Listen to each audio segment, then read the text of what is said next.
Heritage Grant Program. Our new program manager has been working diligently on bringing this information to the public as quickly as possible so we could look at funding opportunities within the near term. So we're excited to have you here today and to be launching this effort. The mission of the Economic Development Department is to influence revenue generation through its programming and investment in order to secure economic mobility for our residents and to promote a competitive, sustainable, vibrant, and equitable economy for all. So we're incredibly excited to have this line of work now as a part of what our focus is within the organization. Based on tourism data, we know from the Office of the Governor that there are a total of 27.4 million annual visitors to the Austin MSA, spending about $8 billion. So that's a huge investment locally that we are excited to be able to traffic to some of our different areas within the city of Austin. Tourism supported a total of 129,000 plus jobs, and we've generated about $722 million worth of investment here within the city, via local taxes. So again, very strong economic impact can be traced back to the work or this line of work. We know that heritage and cultural tourists tend to spend more money and stay in the city longer. So as we connect more of heritage tourism to the work of economic development, we would like to see more of a relationship between those visitors, our local and small business base, our creative venues, and a variety of different forums around the community so we can connect more of these locations to the neighborhoods around them and to more of these visitors for having a great experience in the city. So we're glad to have you here today. We're excited about initial interest, and to our online viewers, we're excited to have you joining us as well. Thank you, David. So my name is Melissa Alvarado. I'm the Heritage Tourism Manager within Economic Development for the City of Austin, and I want to thank you so much for being here today. Before we got started, I was speaking to a gentleman and just saying that since we launched on Monday, I've been fortunate enough to hear some of the historic stories behind some of Austin's treasures and historic buildings from potential applicants. And so keep it coming because I really do enjoy the conversation.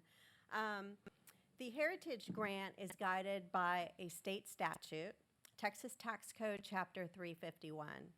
The state law authorizes hotel occupancy tax to be used to promote tourism and the convention industry through preservation projects and activities, all to encourage tourists and potential convention delegates to visit Austin's historic sites, museums, and buildings. You can put the slides in. The Historic Preservation Fund was established in fiscal year 17. 1.05 cents of every dollar from the Hotel Occupancy Tax Fund goes into this Historic Preservation Fund. In fiscal year 2018, the fund was moved from financial services to economic development. The Heritage Tourism Manager position was filled on June 10th of this year, and annually appropriations into this fund happened through a transfer in from the Austin Convention Center. So if we could pull up the timeline on the PowerPoint. Oh, sorry. Hello. There we go. Sorry. Here's the timeline in terms of activities that are happening. It's a broad timeline of events. Currently, we are conducting outreach and engagement efforts for information sessions such as this one. We are also doing social media campaigns, email, marketing, door-to-door campaigns will start on Friday. We've got open office hours every Wednesday and Friday from 9 a.m. until 12 p.m. No appointment necessary to talk through your application and or the application process. All in efforts to get the word out. And we're very thankful for all of our partners who have already helped spread the message far and wide through social media networks and through their own distribution networks as well. So, informed by a Visitor Impact Task Force report that was conducted in 2017 and a Heritage Grant Working Report that was conducted in June of 2018, our council passed a resolution that designated the following program allocations under the Historic Preservation Fund. 70% of the program allocation would go to support city-owned historic facilities and sites.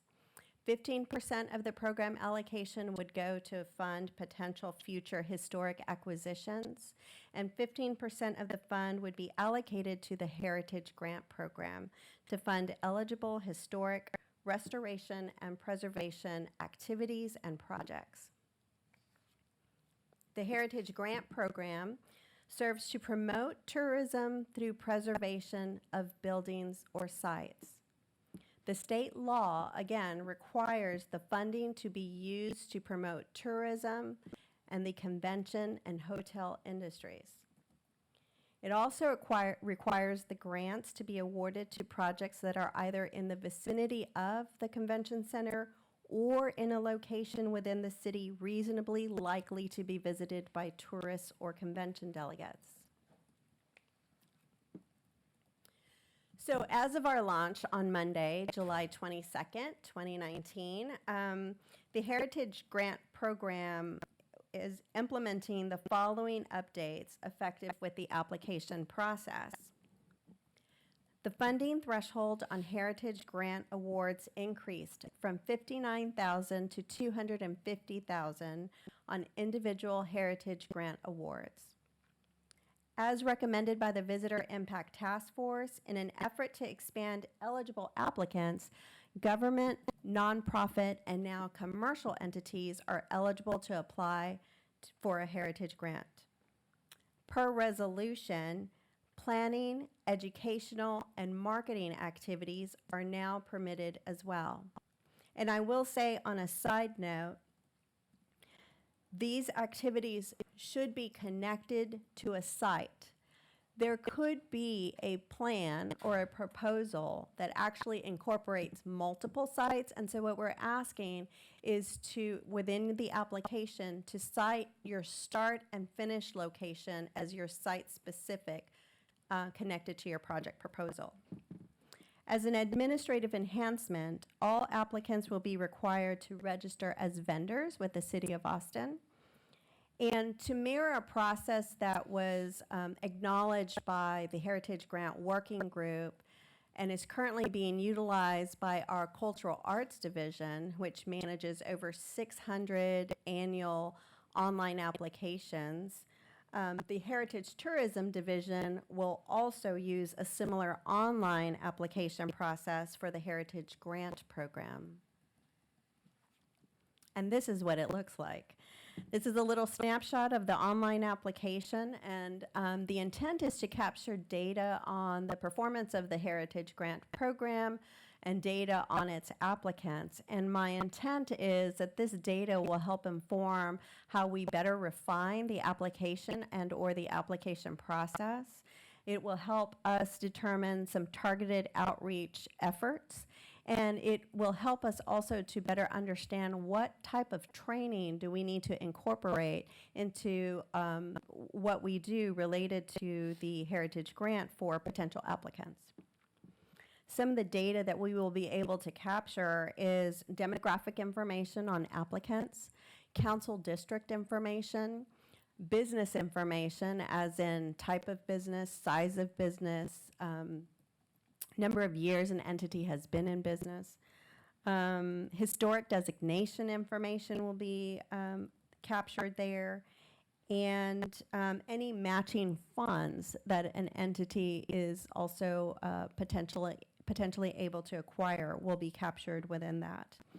To help train potential applicants on this online application, we're hosting information sessions such as this one. We will also conduct an additional information session on Thursday, August 1st, 2019. That will be at 6 p.m. for anyone who needs an evening training session. That will also be held at 5202 East Ben White, Suite 400, and that's where I'm located. In addition, thank you ATXN and team for recording this training session, because we will be able to place this recording on our website for prosperity and for anyone who isn't able to attend today's session. So with the launch of the Heritage Grant, a greater emphasis on scoring will be placed within the areas of tourism impact and preservation impact. And one thing that I will say is that as you are preparing your narrative around your application, since these two areas are weighted 30 points each, I would highly recommend to be as clear and concise as possible within your narrative so that your reviewers can better understand the scope and scale and importance of your project. As program administration, I will continue to work with stakeholders and potential applicants to ensure a smooth launch and application process. And the guidelines around the Heritage Grant Program will undergo an annual review, and again, that's to further refine the product and the process, with any necessary revisions being made prior to the next application launch. And I will also say, whether you decide to apply this year or not, I would highly encourage you to stay connected to the Heritage Tourism Division for any announcements about future Heritage Grant award opportunities. Plus, in the fall, we will be undergoing stakeholder engagement related to a heritage tourism plan, and I would deeply value your input and feedback during that process. We had a sign-in sheet at the front just as you walked in. If you did not sign in, please do. I also have business cards, and my contact information will also be listed on the last and final slide. So a little bit about eligible historic capital projects. Projects may include rehabilitation or restoration of the primary building envelope, accessory structures and grounds, and this includes, for example, historic cupolas, carriage houses, pavilions, or other outbuildings, historic gates and fencing, pools, and walkways. Please note, this is for exterior work at this time. Interior work is absolutely something that we will be looking at, hopefully as soon as next year. I just felt that we needed a little further time to create the internal structure necessary and processes necessary in order to do that well. And so hopefully as soon as next year we will be able to announce that interiors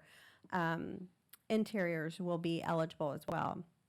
Heritage capital projects must have a historic designation or be eligible for a historic designation. The grounds must be accessible to the general public to view and appreciate the historic value of the building or site. It must be visited by tourists, convention delegates, or hotel guests, and it must meet the Secretary of the Interior standards for the treatment of historic properties. In addition, as I mentioned earlier, Council passed a resolution in October of 2018 indicating that planning, educational, and marketing activities are now eligible. Some examples could include development or production of marketing or educational material, tour development, historic designation applications, interpretive kiosks, signage, and again, any applicant who provides matching resources in the form of cash or donated services for either type of project may be given preference during the application evaluation process. So here is a list of some projects that would not be eligible under the Heritage Grant. And some of those examples include capital improvements to non-historic buildings, travel expenses, I'll just hit on a few, internal programs at colleges or universities, purchase of gifts, awards, cash prizes, purchase of a vehicle, purchase of computer software or hardware, including monthly licensing fees. And I am incredibly fortunate that I get to work alongside incredibly talented and dedicated individuals that work with the city of Austin. And Kara Bertrand, to my left, is one of those individuals. She is a very, very knowledgeable in all areas of historic preservation, serves as the Deputy Historic Preservation Officer within the Planning and Zoning Department. And I'd like for her to say a few words about her department, her division, the line of work that they do, and a little bit about how you can find out more about historic designations, and then maybe a couple of frequently asked questions. Sure. Okay, thank you. Hi, everyone. And thanks. My name is Kara Bertrand. Thanks, Melissa, for the kind introduction, and thanks for all your good work getting this program launched on a very, very tight turnaround. So I'm excited to be working with you and with this program as it moves forward with this really exciting expansion. So as Melissa mentioned, the Historic Preservation Office is located in the Planning and Zoning Department in the current Planning Division. And when I talk about what we do a lot of things. I usually say we do 3 big things. So we identify potential historic resources through historic resource surveys. We did a citywide historic building scan last summer. We work with property owners and community members to designate historic properties as landmarks and historic districts. And then we regulate changes to those historic properties after they're designated. That includes historic landmarks, which are individually significant to the city of Austin, historic districts at the local level, and National Register historic districts. We also do community engagement around people's stories and community stories and how those connect to historic buildings and neighborhoods in this city. Commonly asked questions. We get a lot of questions about, is my property historic? Which is a really good and useful question, especially for this application. We are working on, hopefully very soon we'll have a property search on our website, which was listed on the slide. In the meantime, you can go to the city's property profile tool, which is an online GIS application. If you don't know how to use GIS, that's okay. You'd go to the property profile tool, select the layers option, and then go down to the historic zoning option on the left side and click on historic. And that will show you on the map historic landmarks, historic districts at the local level and the National Register level. You can also call our office if you have any questions, and the phone number is listed on our website. We also get a lot of questions, is my property potentially historic? And that's especially relevant with the expansion of heritage grants to historic designation applications, and where properties that are deemed eligible as historic can apply for the grant. To find out if a property is potentially historic, I would first recommend going, if it's located in East Austin, the city completed a really sizable survey of potentially historic properties in East Austin almost 3 years ago, and that survey is included on our website. So you can go and look at that. I would recommend looking at the inventory PDF first, which is volume 3 of this survey. If your property is not located in that East Austin survey area, you can give our office a call, and we can see if any previous surveys included it, and take a look and let you know. Great, that's fantastic. Thank you so much. Thank you for being here, and thank you for all you do. Okay, so where's the clicker? I'd like to thank you. So here are some relevant dates for applicants. August 16th will be the deadline for applications. I do understand that it is a short window, but the intent is to formalize our recommendations and bring those before council during the budget process so that those funds can be distributed out to those that receive awards this year. As early as October 30th of this year, we hope to inform applicants, notify them of final grant awards after council's consideration in September. And again, the strategic citywide heritage tourism plan that I talked about earlier in the presentation, that is something that will begin in October as well. And that is the conclusion of the presentation. We are open to taking any questions. One thing that we would like to do is we are taking note of all questions that we are asked today, and we will add every Q&A to the website.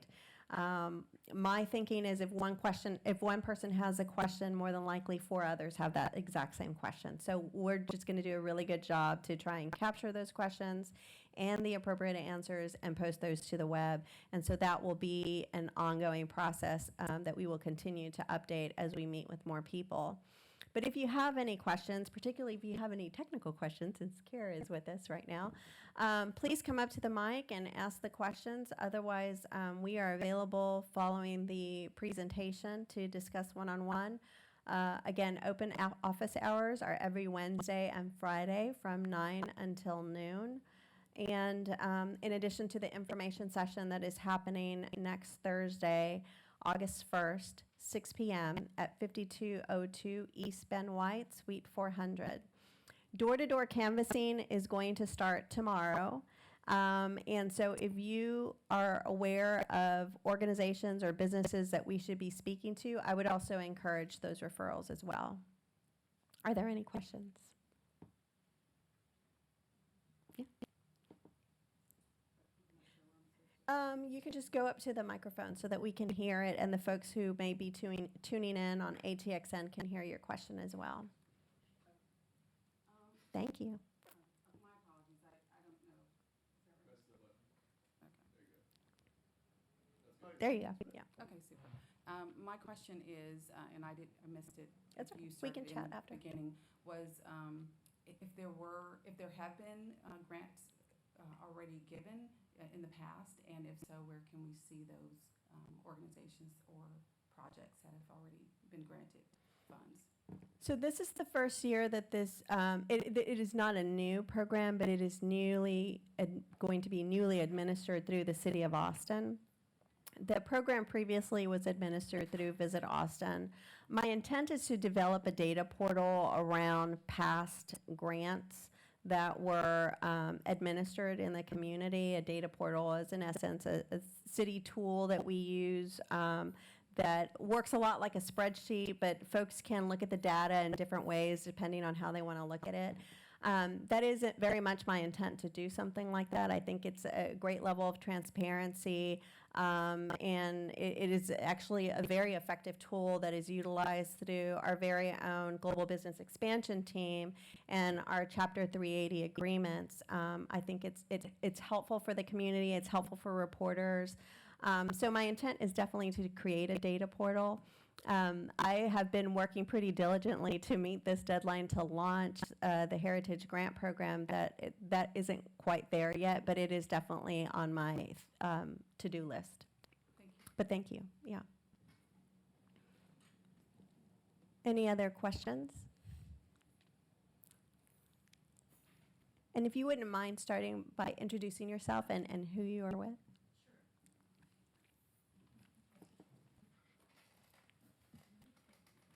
I'm Candace Voles, and I'm on the board of the Austin History Center Association, Oh, great. which is the support entity for the Austin History Center.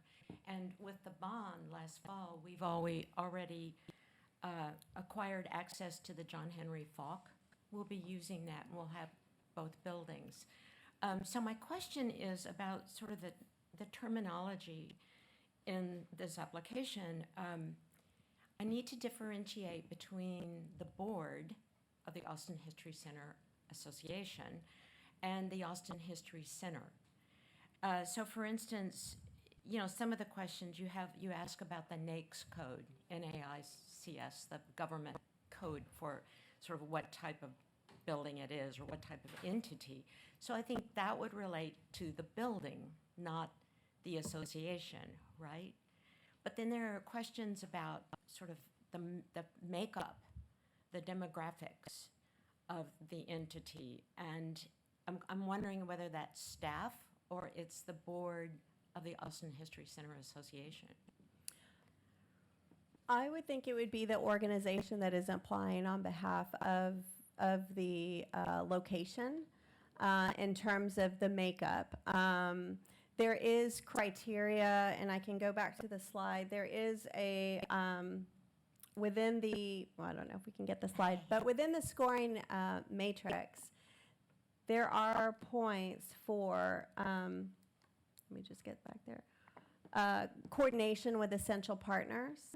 And that is specific points that are allocated for friends of groups or groups that are aligned with an existing building or structure or site. And so that is where you will be able to synthesize your role and your partnership with the Austin History Center and expand on that more so that the reviewers can better understand that relationship. So the intent is to capture background on the actual applicant, even if you are applying on behalf of another site or building. Okay, so in other words, the building gets the grant, The bu- but you're looking at the demographics of the entity that supports the building That- that applied for the grant. That is applying, correct, because going back to the scoring matrix, sorry, not the scoring matrix, but the allocation, where is it? I can't hardly see here. Oh, here you go. So the Historic Preservation Fund, if you'll see, is broken up so that 70% is allocated for the preservation of historic city-owned buildings or sites. So the History Center is also eligible and has applied for grant funds as well. So Right. they too serve as an applicant through that pool. And then your group and support of that building would be able to apply through the Heritage Grant Program, Sort of, both in support of the same building. and would previous grants received by the History Center, sort of through the History Center itself, if they have one this year, does that essentially count against us applying for one through the Austin History Center Association? Not necessarily. I don't want to discourage you from applying.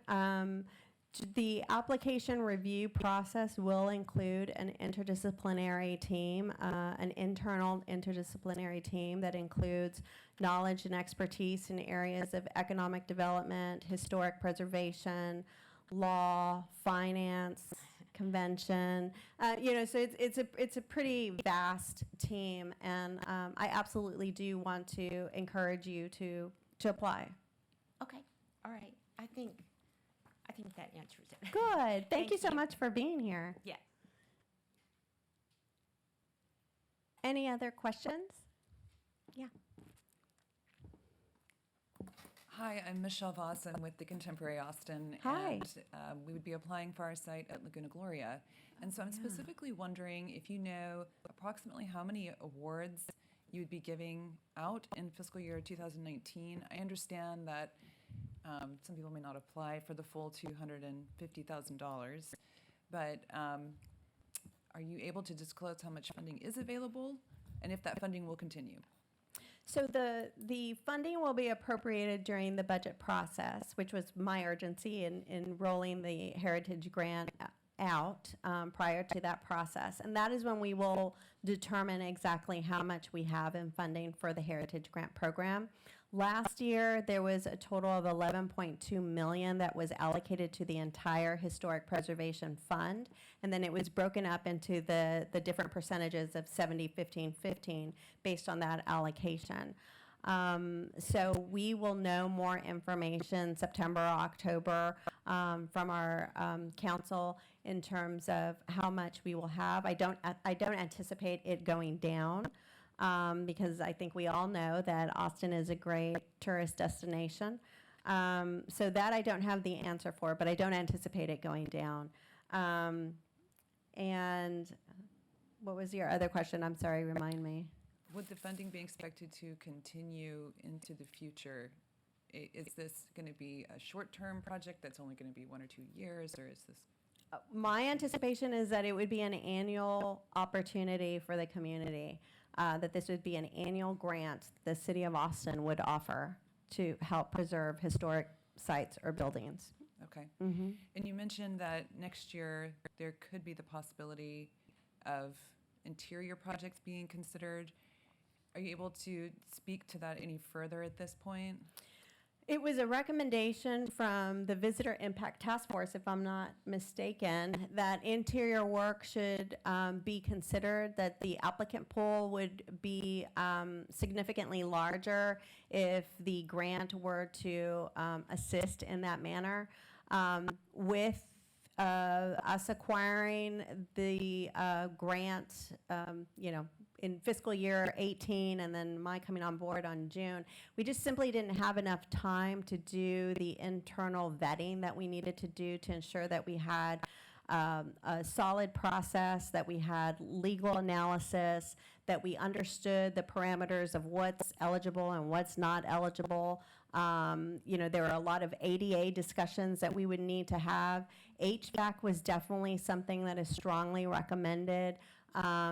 All of those questions, I think, require more analysis, more thought before making it part of the Heritage Grant. So my intent is to start having those conversations sooner rather than later, so that we can better understand what those parameters are, what those limitations are, what are some best practices that maybe some other cities, like in Florida. I've been talking to this wonderful woman in Florida about what they do. What are other cities doing, and how are they handling this before we roll it out as part of the Heritage Grant Program? I'm very hopeful that it will be part of what we're able to roll out and offer next year. And so I know that the code, is that correct, is currently written to where it limits the funds being used for exterior projects. Would that have to be rewritten? That's my curiosity about this whole thing. I think it's on one of the slides. No, Or I'm no? aware of that.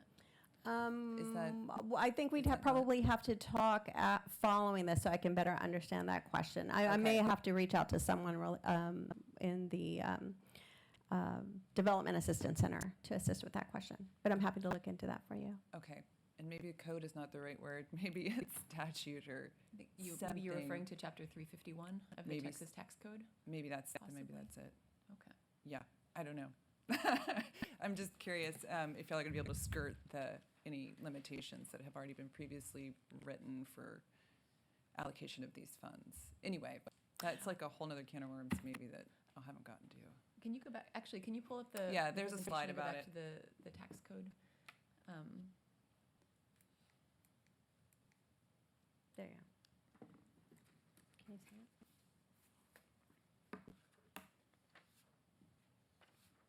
So maybe it's not this. Maybe it's just the way that the previous program language was. Anyway, maybe it's written somewhere that it has to only be used for facades and exteriors and et cetera. It is how the program was administered Okay. previously. That I do know. The interior work was definitely something that was recommended by the Visitor Impact Task Force as something that that they would like for the council to consider as part of their body of work and recommendations. So as a follow-up to that report and the Heritage Grant Heritage Working Group report, I definitely want to do due diligence and better understand that. And so if there is any limitation, as you mentioned, that is definitely something that I'll want to consider first. Okay. Thank you. That's what I Thank got. you. Thank you for coming. Does anyone else have any questions? Okay. Well, I want to thank everyone so much for being here. Again, if you want to throw up the final slide, it has my contact information. I also have business cards on the way out. If you have any questions as you're going through the application process, please reach out. Do not hesitate to contact me. I will also say at the bottom of the website of austintexas.gov/heritage-grants. At the very bottom, there is a PDF of what the application, of all the application questions that you could look at and print out prior to even beginning the application process. Sometimes I find that it's helpful to read what I'm going to be asked to do before I actually start digging into an online application. But once you do start the online application, you also have the opportunity to invite other collaborators to add information into your online application. For instance, if you have a financial person who is maybe better suited to answer a lot of the questions related to the finances, you can invite someone to partner with you on that online application process. And I can't think of anything else unless anyone else has anything else they'd like to say. I will say one last thing, and I think it was part of your question, and I apologize if I didn't capture it, in terms of fully funding projects. One thing that we're doing this year, and it was an example, actually, it was Kara's recommendation, and it was a really, really valuable one, is while we don't know how much money we're going to have exactly for the fund, and we don't know exactly how many entities we will be able to fund, we do know that the individual award has gone up to $250,000. So while we don't know that math yet, we did also, in addition to asking for how much would you like from the Heritage Grant Award, we're also asking folks to prioritize their projects and include a cost allocation to that prioritized list, so that we know what are your top priorities in funding, and we can address that in the event that we have a large pool of applicants that are all eligible for the funding. So that is another component that is being offered this year. All right. Thank you so much for coming out. Please do not hesitate to reach out to me. I am looking forward to continuing our conversations through this process and into the strategic heritage plan process as well. Thank you.